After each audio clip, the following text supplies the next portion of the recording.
Chapter 110 The Deed of Accusation. The judges took their places in the midst of the most profound silence. The jury took their seats. Monsieur de Villefort, the object of unusual attention, and we had almost said of general admiration, sat in the armchair and cast a tranquil glance around him. Every person looked with astonishment on that grave and severe face, the calm expression of which personal griefs had been unable to disturb, and the aspect of a man who was a stranger to all human emotions excited a kind of terror. "Gendarmes," said the president, "lead in the accused." At these words the public attention became more intense, and all eyes were turned towards the door through which Benedetto was to enter. The door soon opened, and the accused appeared. The same impression was experienced by all present, and no one was deceived by the expression of his countenance.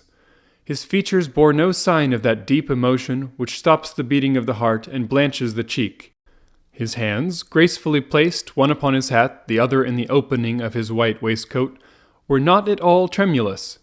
His eye was calm and even brilliant. Scarcely had he entered the hall when he glanced at the whole body of magistrates and assistants.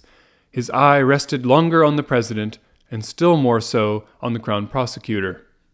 By the side of Andrea was placed the lawyer who was to conduct his defense, and who had been chosen by the court. For Andrea disdained to pay any attention to those details to which he appeared to attach no importance. The lawyer was a young man with light hair, and whose face expressed 100 times more emotion than that which characterized the prisoner. The president called for the deed of accusation, corrected, as we know, by the clever and implacable pen of de Villefort. During the reading of this, which was long, the public attention was continually drawn towards Andrea, who bore the burden with Spartan unconcern. Villefort had never been so concise and eloquent. The crime was represented under the liveliest colors. The former life of the prisoner, his transformation, a review of his life from the earliest period were set forth with all the talent that a knowledge of human life could furnish to a mind like that of the crown prosecutor. Benedetto was thus forever lost in public opinion before the sentences of the law could be pronounced. Andrea paid no attention to the successive charges which were brought against him. Monsieur de Villefort, who examined him attentively and who no doubt practiced upon him all the psychological studies he was accustomed to use, in vain endeavored to make him lower his eyes, notwithstanding the depth and profundity of his gaze. At length the deed was read. "Accused," said the president, "your name and surname?" Andrea rose. "Excuse me, Monsieur le Président," he said in a clear voice, "but I see you are going to adopt a course of questions through which I cannot follow you. I have an idea, which I will explain by and by, of making an exception to the usual form of accusation. Allow me then, if you please, to answer in different order, or I will not do so at all." The astonished president looked at the jury, who themselves looked upon the crown prosecutor. The whole assembly manifested great surprise, but Andrea appeared quite unmoved. "Your age," said the president. "Will you answer that question?" "I will answer that question as well as the rest, Monsieur le Président, but in its turn." "Your age?" repeated the president. "I am 21 years old, or rather I shall be in a few days, as I was born the night of the 27th of September, 1817. Monsieur de Villefort, who was busy taking down some notes, raised his head at the mention of this date. "Where were you born?" continued the president. "At Auteuil, near Paris." Monsieur de Villefort a second time raised his head, looked at Benedetto as if he had been gazing at the head of Medusa, and became livid. As for Benedetto, he gracefully wiped his lips with a fine cambric pocket handkerchief. "Your profession?" "First I was a forger," answered Andrea as calmly as possible. "Then I became a thief, and lately have become an assassin." A murmur, or rather storm, of indignation burst from all parts of the assembly. The judges themselves appeared stupefied, and the jury manifested tokens of disgust for a stoicism so unexpected from a fashionable man. Monsieur de Villefort pressed his hand upon his brow, which at first pale had become red and burning. Then he suddenly rose, and looked round as though he had lost his senses. He wanted air. "Are you looking for anything, Monsieur le Crown Prosecutor?" asked Benedetto, with his most pleasing smile. Monsieur de Villefort answered nothing, but sat, or rather threw himself down again upon his chair. "And now, prisoner, will you consent to tell your name?" said the president. "The brutal affectation with which you have enumerated and classified your crimes calls for a severe reprimand on the part of the court, both in the name of morality and for the respect due to humanity. You appear to consider this a point of honor, and it may be for this reason you have delayed acknowledging your name. You wished it to be preceded by all these titles." "It is quite wonderful, Monsieur le President, how entirely you have read my thoughts," said Benedetto, in his softest and most polite manner. "This is indeed the reason why I begged you to alter the order of the questions." The public astonishment had reached its height. There was no longer any deceit or bravado in the manner of the accused. The audience seemed like some thundercloud about to burst over the gloomy scene. "Well," said the president, "your name?" "I cannot tell you my name, since I do not know it, but I know my father's, and will pronounce it." "Repeat your father's name," said the president. Not a whisper, not a breath was heard in that vast assembly. Everyone waited anxiously. "My father is the Crown Prosecutor," replied Andrea calmly. "The Crown Prosecutor," said the president, stupefied and without noticing the agitation which spread over the face of Monsieur de Villefort. "The Crown Prosecutor?" "Yes, and if you wish to know his name, I will tell you it. He is named Villefort."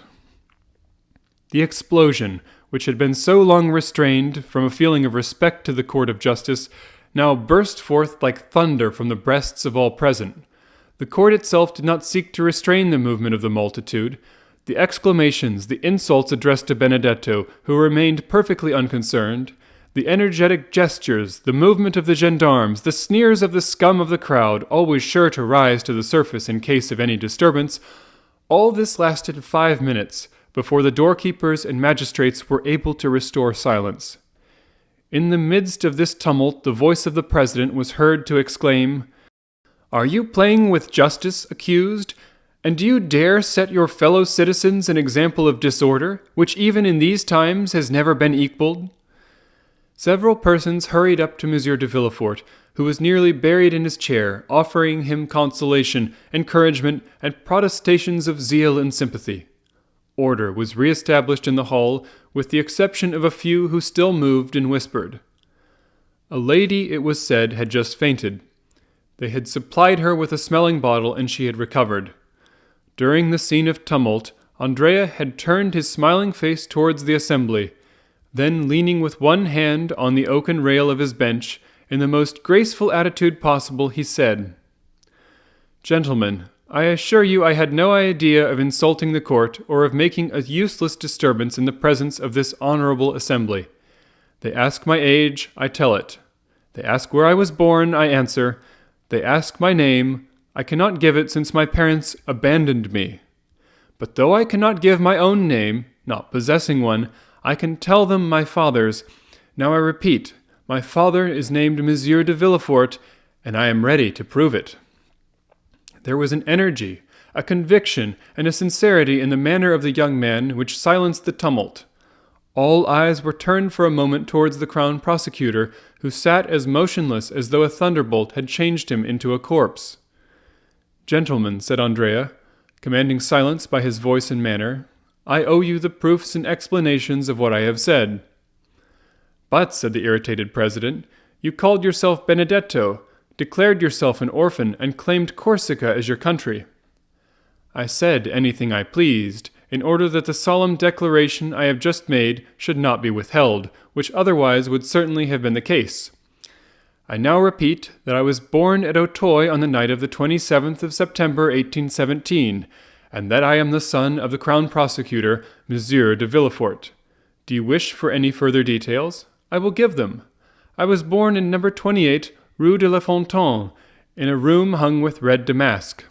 My father took me in his arms, telling my mother I was dead, wrapped me in a napkin marked with an H and an N, and carried me into a garden where he buried me alive." A shudder ran through the assembly when they saw that the confidence of the prisoner increased in proportion with the terror of Monsieur de Villefort. "But how have you become acquainted with all these details?" asked the president. "I will tell you, Monsieur le President.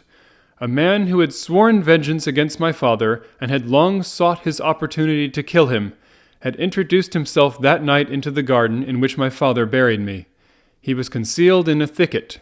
He saw my father bury something in the ground, and stabbed him in the midst of the operation. Then, thinking the deposit might contain some treasure, he turned up the ground, and found me still living. The man carried me to the hospital for found children, where I was inscribed under the number 37. 3 months afterwards, a woman traveled from Rogliano to Paris to fetch me, and having claimed me as her son, carried me away. Thus you see, though born in Paris, I was brought up in Corsica." There was a moment's silence, during which one could have fancied the hall empty, so profound was the stillness. "Proceed," said the president. "Certainly I might have lived happily amongst those good people who adored me, but my perverse disposition prevailed over the virtues which my adopted mother endeavored to instill into my heart. I increased in wickedness till I committed crime. One day, when I cursed Providence for making me so wicked and ordaining me such to fate, my adopted father said to me, 'Do not blaspheme, unhappy child. The crime is your father's, not yours. Your father's, who devoted you to death or to a life of misery, in case by a miracle you should escape his doom.' Since then I ceased to blaspheme, but I cursed my father. This is why I have uttered the words for which you blame me. This is why I have filled this whole assembly with horror. If I have committed an additional crime, punish me. But if you will allow that ever since the day of my birth my fate has been sad, bitter, and lamentable, then pity me." "But your mother?" asked the president. "My mother thought me dead. She is not guilty. I did not even wish to know her name, nor do I know it." Just then a piercing cry, ending in a sob, burst from the center of the crowd, who encircled the lady who had before fainted, and who now fell into a violent fit of hysterics. She was carried out of the hall, and in doing so the thick veil which concealed her face dropped off, and Madame Danglars was recognized. Notwithstanding his shattered nerves, the stunning sensation in his ears, and the species of madness which turned his brain, Villefort rose as he perceived her. The proofs," said the president. "Remember, this tissue of horrors must be supported by the clearest proofs." "The proofs?" said Benedetto, laughing. "Do you want proofs?" "Yes." "Well, then look at Monsieur de Villefort, and then ask me for proofs."